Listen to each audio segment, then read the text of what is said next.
Six Flags just made their first new for 2026 roller coaster announcement, which is Speedway Stunt coaster going to Six Flags Mexico in 2026, and this roller coaster looks amazing.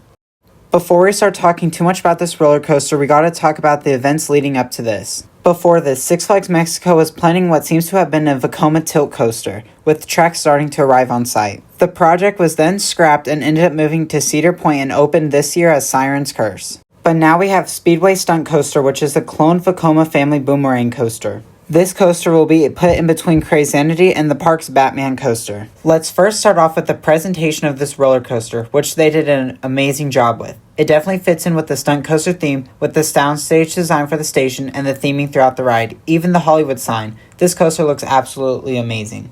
Next, let's take a look at the queue. You first walk under this highly themed, impressive looking sign.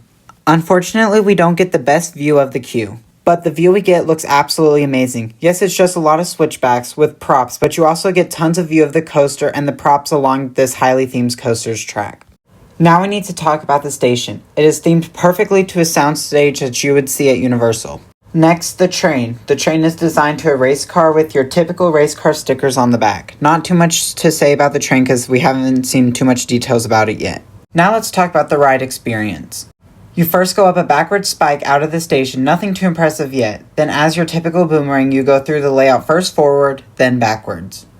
After you are released from the spike, you take a left turn out of the station, and this is when the impressive theming starts. Along this first turn, there is your typical green screen to your right, and to your left there is spotlights, a director's chair, and filming equipment. After the turn, you pass over the top of the station, and the theming doesn't stop here. There is your typical movie spotlights with a scaffolding look as you are going over the top of the station. Now you take a right turn over the entrance, and this turn just has your typical construction equipment theming. Then you go up a spike over the queue, and then you do everything again but backwards. With this coaster, it is very clear that Six Flags is stepping up their theming, and I am here for it because this thing looks amazing. This coaster looks like the perfect family edition, and I definitely see the chain adding more of these throughout the future. If this coaster looks familiar to you, Kings Island opened a clone back in 2024 known as Snoopy's Soapbox Racers. I honestly don't mind them cloning this coaster because it looks so fun and it looks like it would be a perfect addition for most Six Flags parks. And fun fact, this is Mexico's first family boomerang. With all of that being said, if this is how the future Six Flags coasters are going to be themed, I am all in. I'm especially excited for the Giga Dive coming to Six Flags Over Texas next year. Sorry this was such a quick video. Thank you so much for watching. Have a great rest of your day and bye.